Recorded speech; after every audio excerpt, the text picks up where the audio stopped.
प्रसंग चल रहा है जब श्री भगवान ने अर्जुन जी को कहा कि जिसका मन वश में नहीं है, इंद्रियां वश में नहीं है, वो असंयमित चित्त वाला भगवत प्राप्ति नहीं कर सकता। जो साधन में तो लगा हुआ है, असंयतात्मना योगो दुष्प्राप इति मति वश्यात्मना तु यतता शक्यो वाप्तुम् उपायतः। जिसका मन पूरा वश में नहीं हुआ है उसे भगवत प्राप्ति करना बहुत कठिन है। ये भगवान के वचन है। परंतु उपाय पूर्वक पीछे उपाय बताए गए। अगर यत्न किया जाए और जो मन को वश में कर लेता है वो साधक सुखपूर्वक भगवत प्राप्ति कर सकता है। यह बात सुनकर अर्जुन जी के मन में प्रश्न उठा, फिर तो भगवत प्राप्ति करना बड़ा कठिन है। अयति श्रद्धयोपेतो योगाश्चलित मानसः अप्राप्य योग संसिद्धिम तो काम गतिम कृष्ण गच्छति। हे कृष्ण, जिसकी साधना में श्रद्धा है, जप करता है, ध्यान करता है, सत्संग करता है, स्वाध्याय करता है, पर उसका अंतःकरण वश में नहीं है। अंतःकरण में बुद्धि, मन, चित्त, अहंकार आता है।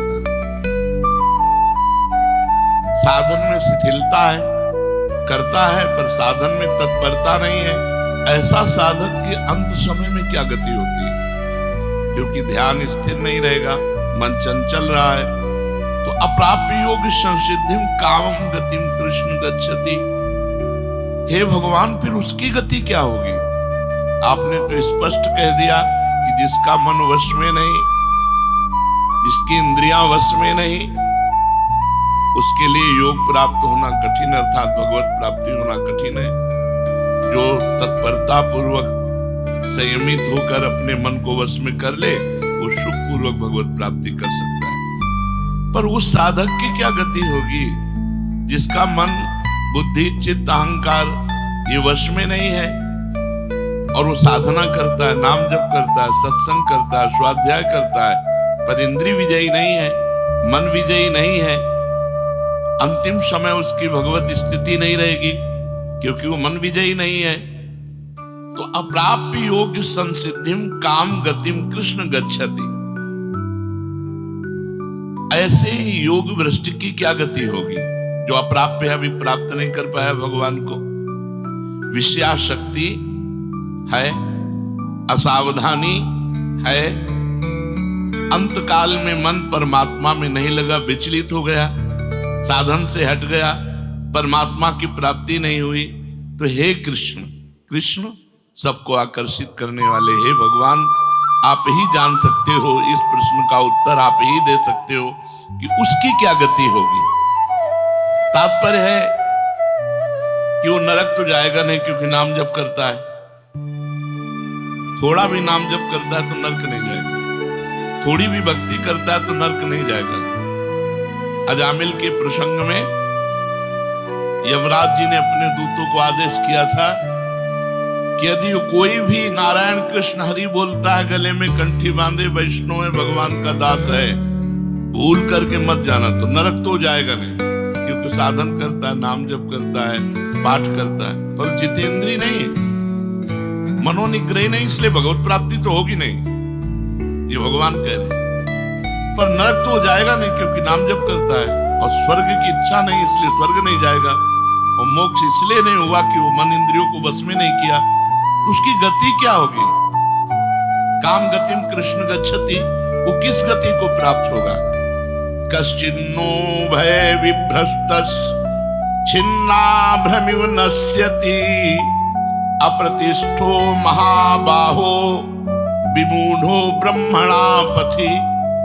हे महाबाहो, हे अजान बाहु, संसार के आश्रय से तो वो रहित है और परमात्मा के मार्ग में भ्रष्ट हो गया है, परमात्मा को प्राप्त नहीं कर पाया और संसार के मार्ग को छोड़ दिया है, दोनों ओर से भ्रष्ट हुआ, उसकी क्या गति होगी?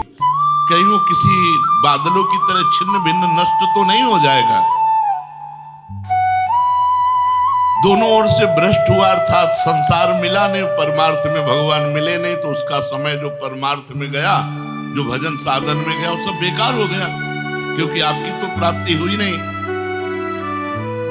एतन्मे संशयम कृष्ण छेतुर्मर्हस्य शेषतः त्वदन्या संशयस्यास्य छेता नाहुपपद्यते। हे कृष्ण, मेरे इस संदेह को सर्वथा छेदन करने के लिए आप ही समर्थ हैं, क्योंकि किसकी क्या गति होगी इसका निर्णय तो सिर्फ भगवान कर सकते हैं। इस संशय का छेदन करने के लिए आपके सिवाय इस सृष्टि में दूसरा कोई नहीं हो सकता, इसलिए आप का गति कृष्ण, उसकी क्या गति होगी? भगवान बोल रहे पार्थ नैवेह नामुत्र विनाशस्तस्य विद्यते नहि कल्याण कृत कश्चित् दुर्गतिम तात गच्छति। पहली बात है कि उसकी दुर्गति नहीं होगी, ये तो बस पक्की मान लो। वो नर्क नहीं जाएगा, वो स्वर्ग नहीं जाएगा, मोक्ष नहीं होगा, लेकिन उनकी दुर्गति भी नहीं होगी। ऐसा नहीं है कि वो दुर्गति को प्राप्त हो जाए। जिसको अंत काल में भगवान का स्मरण नहीं होता, उसका कहीं पतन तो नहीं हो जाता? अर्जुन का पूछना था। इस बात को लेकर के बहुत व्याकुलता थी कि बेचारा साधन कर रहा है, इंद्रियां बस में नहीं, मन में बस में नहीं, तो अंत समय भगवान का स्मरण नहीं होगा तो उसकी दुर्गति हो जाएगी। तो भगवान कह रहे पार्थ नैवेह नामुत्र विनाशस्तस्य विद्यते। हे पृथानंदन, सच्चे हृदय से जुड़ा था भगवान, जुड़ना देखते रहत न प्रभु चित चूक किए की करत सुरत सहबार ही की। भगवान उसकी क्रियाओं को नहीं देखते, उसके चित्त को देखा, हृदय की बात देखी। वो भगवान से जुड़ना चाहता है, वो भगवान को प्यार करना चाहता है, वो भगवान से मिलना चाहता है, पर इंद्रियां वश में ना होने के कारण, मन वश में ना होने के कारण बार बार वो विषयों में फिसल जाता है, बार बार भोगों में पतित हो जाता है। तो भगवान उसका पतित होना नहीं देखते, भगवान उसका चित्त से जुड़ना देखते हैं। रहत न प्रभु चित्त चूक किए की करत सुरत सहबार ही की। हृदय की बात देखते, सच्चे हृदय से भगवान में जुड़ना चाहता था।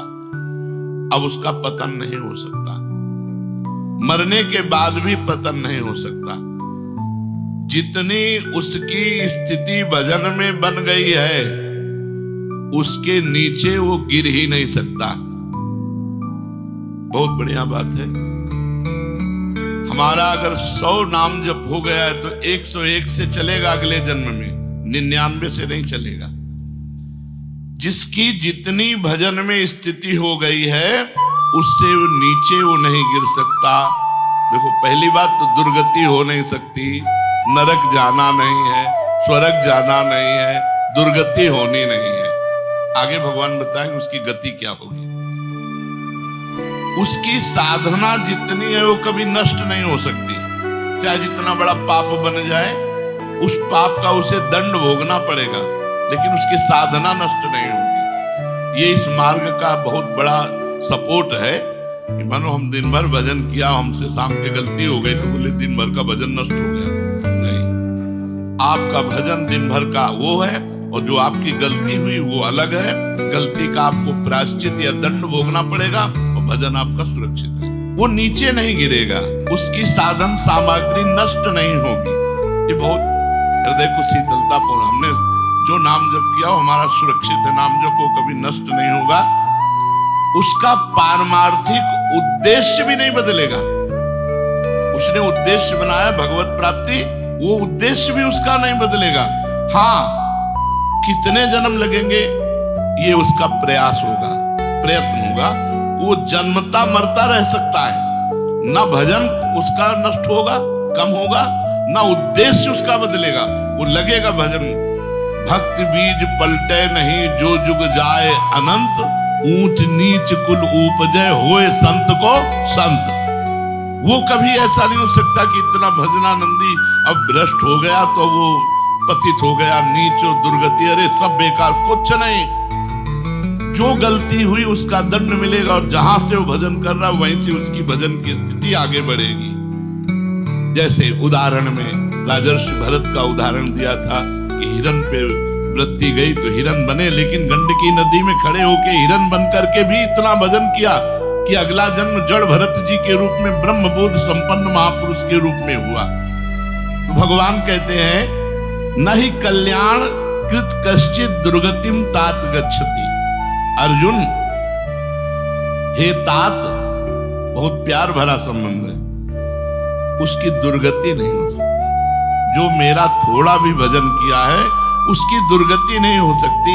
साधक के लिए बहुत ही पॉइंट की, आश्वासन की बात कह रहे कि थोड़ा भी भजन किया तो उसकी दुर्गति नहीं हो सकती, और अगले जन्म में परमात्मा प्राप्ति की लालसा इतनी प्रबल होगी कि वो इंद्रियों मन को वश में कर लेगा। इस जन्म में जो चूक हुई वो अगले जन्म में सुधार लेगा। उसकी दुर्गति नहीं होने का तात्पर्य है कि जो मनुष्य कल्याणकारी कार्य में लगा हुआ है, जिसके लिए मनुष्य शरीर मिला है, वो कार्य कर रहा है, भजन कर रहा है, सत्संग कर रहा है, स्वाध्याय कर रहा है, ठाकुर सेवा कर रहा है, वो अपने असली कार्य में लगा हुआ है, पर उसका मन चलायमान है, उसकी इंद्रियां चलायमान, तो उसकी दुर्गति नहीं होगी। कारण कि उसका ध्येय चिन्मय तत्व भगवान में है, इसलिए उसका पतन नहीं हो सकता। मैं उसकी रक्षा करता हूं, तो उसकी दुर्गति कैसे हो सकती है? क्योंकि उसने थोड़ा भी सही मेरा भजन किया है। मेरी दृष्टि सर्वभूत हिते रता है, सब पर मोरी बराबर दाया, सब मम प्रिय सब मम उपजाए। मैं सबको प्यार करता हूं। फिर जो मनुष्य मेरी तरफ चल पड़ा, अपना किसी तरह से कल्याण परम हित मानकर मेरी तरफ चल पड़ा, तो मैं उसे सबसे ज्यादा प्यार करता हूं। फिर मैं जिसे प्यार करता हूं उसकी दुर्गति कैसे हो सकती है? प्यार तो सबको करता हूं, लेकिन जो अपना मान करके मेरी तरफ चल पड़ा, मेरा भजन करने लगा, उसकी दुर्गति कैसे हो सकती है? मेरा वो समझे न समझे, उससे वास्तविक संबंध तो है ही। ममई वांसो जीव लोके जीव भूता सनातना। वो भले भगवान से संबंध ठीक नहीं लगा पा रहा, लेकिन भगवान तो जान रहे मेरा संबंधी है, मेरा अंश है। संसार के साथ उसका वास्तविक संबंध नहीं है। उसने मेरे साथ इस वास्तविक संबंध को, असली लक्ष्य को उसने स्वीकार किया कि अब इस जन्म में भगवान को प्राप्त करना चाहता हूं, तो चाहे जितना बड़ा गलती पड़ गई, अपराध पड़ गया हो, उससे दुर्गति उसकी नहीं हो सकती। भगवान का उसका किया हुआ साधन नष्ट नहीं हो सकता।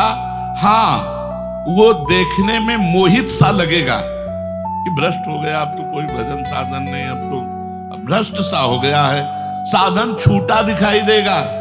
परंतु ऐसी परिस्थिति में भी मैं उसका साथ नहीं छोड़ता। उसने मेरा भजन छोड़ दिया, मेरा साधन छोड़ दिया, लेकिन मैं उसका, जैसे एक सत्संग में दृष्टांत में देते थे कि जगन्नाथ जी की सेवा में श्रीअंग पार्षद रहते थे, तो उनमें से एक पार्षद वैश्या संसर्ग करने लगे कुसंग के कारण।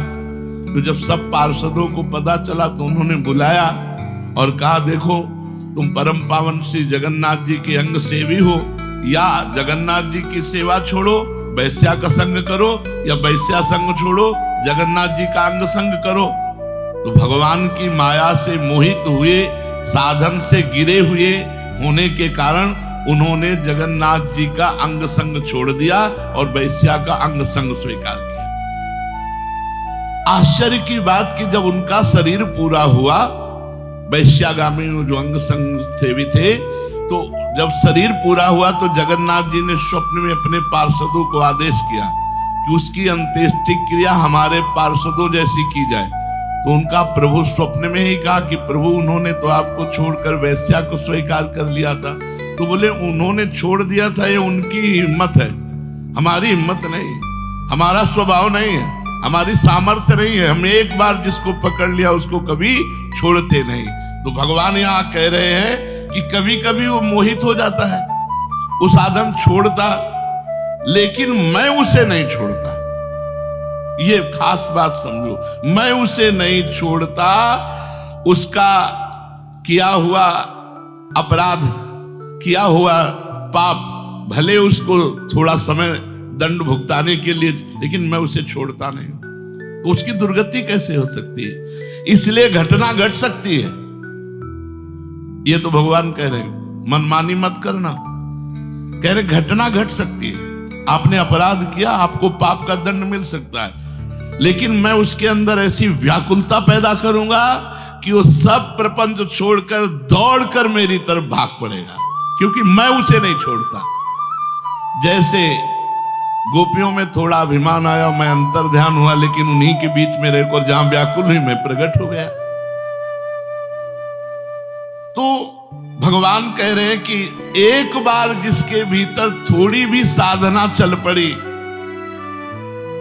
थोड़े भी संस्कार भक्ति के पड़ गए, नाम जप करना, वाणी पाठ करना, थोड़ा भी भगवत्कार, कर्म चैव तदर्थीयम सदित्येवाभिधीयते, तो उसका कभी पतन नहीं हो सकता जो संस्कार पड़ गया भक्ति का, क्योंकि सत वस्तु का कभी अभाव नहीं होता।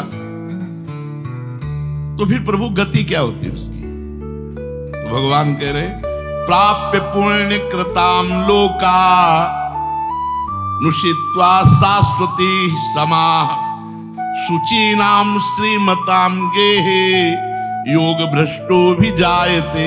आहा, प्राप्य पुण्य कृताम लोकान, उसने गंगा स्नान किया है, उसने नाम जप किया है, उसने वाणी पाठ किया है, उसने ठाकुर सेवा की, तो कोई साधारण है?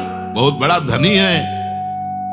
भले लोक भ्रष्ट हो गया है, भले इंद्रियां उसके कब्जे में नहीं, भले मन उसके कब्जे में नहीं, लेकिन साधारण जीव नहीं है, वो भगवान का जन है। उसने नाम जप किया है, वाणी पाठ किया है, ठाकुर सेवा की, धामवास किया, तीर्थ अवगान किया। प्राप्य पुण्य कृताम लोकान, जो बड़े बड़े याज्ञिकों को, कि बोले इतने यज्ञ किए, अश्वमेध यज्ञ किए, बड़े बड़े याज्ञिकों को जो सांगोपांग करते हैं, उन लोगों को स्वर्ग आदि लोकों पर अधिकार होता है। इसलिए वो पुण्य कर्म कहते हैं तो पुण्य लोक उनको प्राप्त होते हैं। पाप कर्म करने वालों को नरक भेजा जाता है। परंतु साधक पुण्य कर्म थोड़े किए, भजन किए, तो जैसे किसी रास्ते में चल के उसकी वीआईपी व्यवस्था की जाए, ऐसी व्यवस्था उसकी होती है स्वर्ग में। जितने दिन उसको अगला जन्म नहीं मिलेगा, उतने दिन भारी व्यवस्था स्वर्ग में उसकी होगी। पुण्यवताम लोके, जो बड़े बड़े पुण्य आत्मा पुरुष प्राप्त करते हैं, इतनी अमुक यज्ञ की, अश्वमेध यज्ञ की, यज्ञ की सांगोपांग, उनको उसकी वीआईपी व्यवस्था होगी। प्राप्य पुण्य कृताम लोका नुषित्वा शाश्वती समाहा, उसको शुभ कर्म का परिश्रम, बड़े बड़े परिश्रम करके जो स्वर्ग आदि के भोग प्राप्त करते हैं, उसे न प्रार्थना करनी पड़ी है, न शुभ कर्म करना पड़ा है, न यज्ञ आदि कर्मों का सांगोपांग अनुष्ठान करना पड़ा है, उसकी ना स्वर्ग की चाह है, तो उसकी व्यवस्था होगी। शरीर छूटते ही दिव्य लोक में जाकर के दिव्य भोगों की व्यवस्था, क्योंकि मन चंचल था ना, इंद्रियां चंचल थी ना, मृत्यु लोक के भोगों, ले भोग स्वर्ग के भोग, सुंदर सुंदर जितने भोग हैं उन सब की बाहुल्यता। वहां भोगों की जो वासना बनी थी उसके अनुसार भोग, मान लो स्त्री की तो एक से एक अप्सरा, दुनिया का सब वैभव स्वर्ग में विराजमान है, त्रिभुवन में खूब भोगने के लिए सब एकत्रित कर दे, क्योंकि भजनानंदी कोई साधारण थोड़ी है, उसकी वीआईपी व्यवस्था हुई। अब अंत समय से साधन में विचलित मना हो जाने के कारण जो बड़े बड़े परिश्रमों से, पुण्यों से प्राप्त होता है, वो ऐसे स्वाभाविक रूप से रास्ते में प्राप्त हो रहा है। ये उसकी गति नहीं है, ये अयाचिक वृत्ति से उसकी वीआईपी व्यवस्था है कि अब ले जा रहे हैं तो रास्ते में ऐसे थोड़ी कि कोड़ा मारते, पानी भी नहीं पिया रहे, धूप में ले जा, नहीं, सीधे उसको आनंद पूर्वक स्वर्ग आदि लोकों की दिव्य भोग वृत्तियां, जिन भोगों के लिए वो विचलित रहा है मनुष्य साधना करते समय, वो सारे भोग उसको वहां प्राप्त होंगे।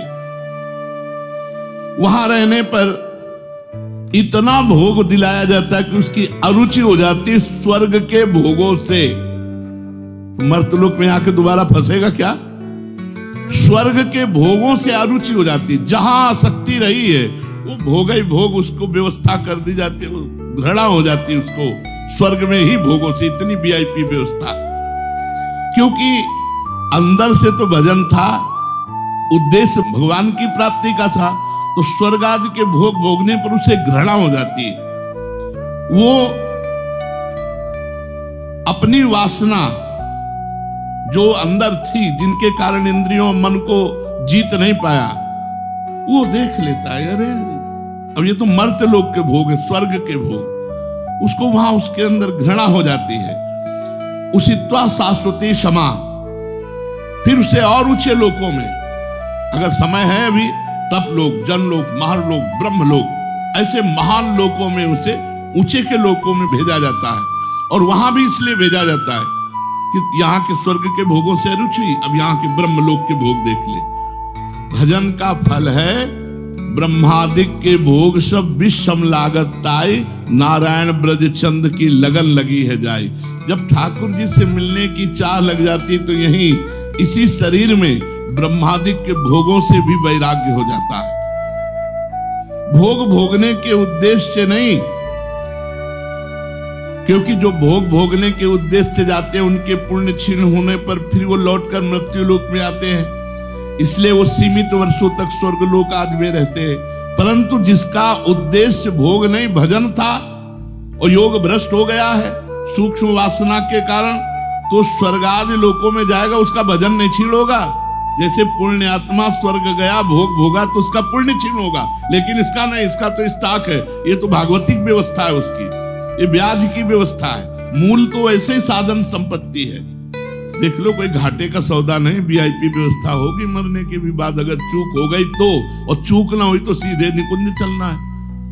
वैसे यहाँ चूक हो जाए तो भी निकुंज जाना है, क्योंकि वृंदावन धाम है ना। अगर यहाँ शरीर छूटेगा तो यहाँ स्वर्ग थोड़ी ले जाएंगे, देवताओं का प्रवेश है नहीं, यहाँ तो वृंदा सखी सहचरियों का है।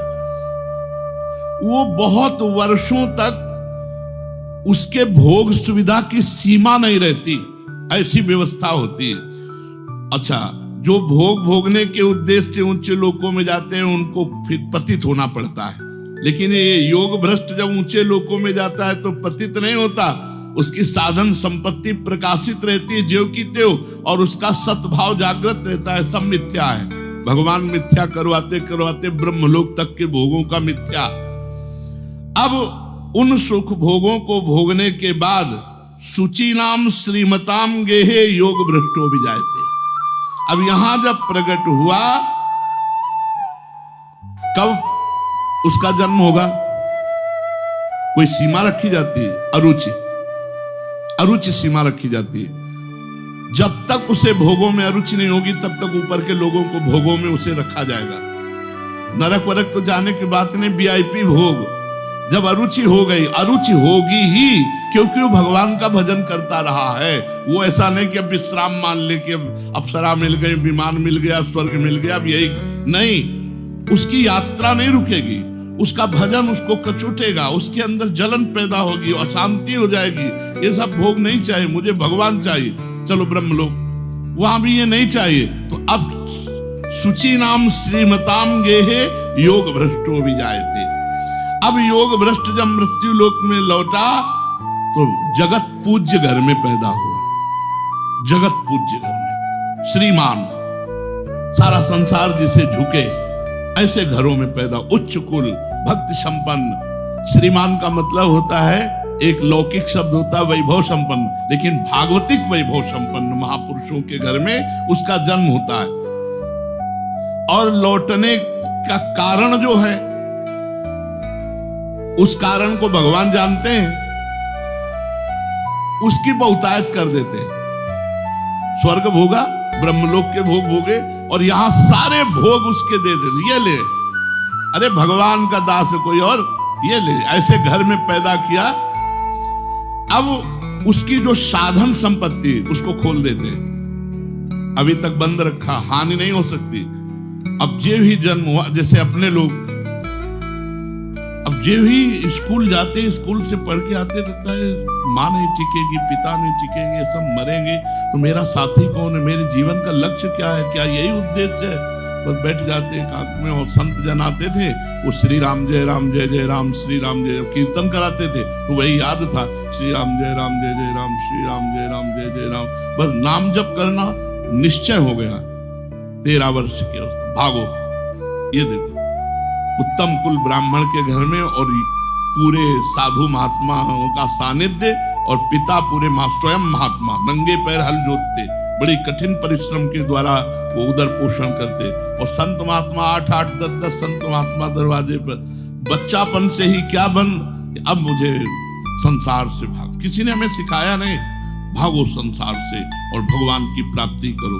तो मनुष्य जन्म में जे ही जन्म लिया से साधन संपत्ति खोल दी गई।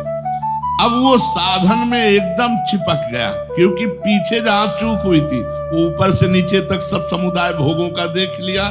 अब उसका अंतःकरण साधना से परिपूर्ण होने लगा। वो जो अंकित संस्कार भोगों के थे वो अरुचि पैदा हो गई। योग भ्रष्ट अज्ञात रूप से पुनः ऐसी साधना में लग गया जिसमें किंचन मात्र भी इंद्रिय और मन का मनोरंजन नहीं, पूर्ण इंद्रिय विजेता, पूर्ण मन को संयम में करके।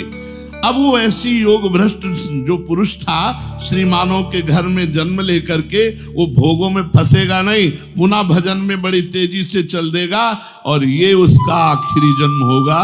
तेजी से भजन करके भगवत प्राप्त हो जाएगा। तो अर्जुन जी ने पूछा था कि फिर क्या उसका पतन हो जाएगा? जो भगवान का भजन करता, भगवत प्राप्ति नहीं कर पाया, मन वश में नहीं हुआ, इंद्रिया वश में नहीं हुई, तो भगवान ने उत्तर दिया, वो ऊंचे के लोकों में जाकर खूब सुख भोग, जिन भोगों के लिए लालायित रहा था वो सब भोग मिलेंगे, और अंत में श्रीमान के घर में, कुलवानों के घर में जन्म लेकर भक्ति का ऐसा वातावरण मिलेगा कि जन्म से ही भगवान के भजन में लगकर वो इस जन्म में भगवान को प्राप्त कर लेगा। शेष चर्चा आगे। श्री राधा वल्लभ लाल।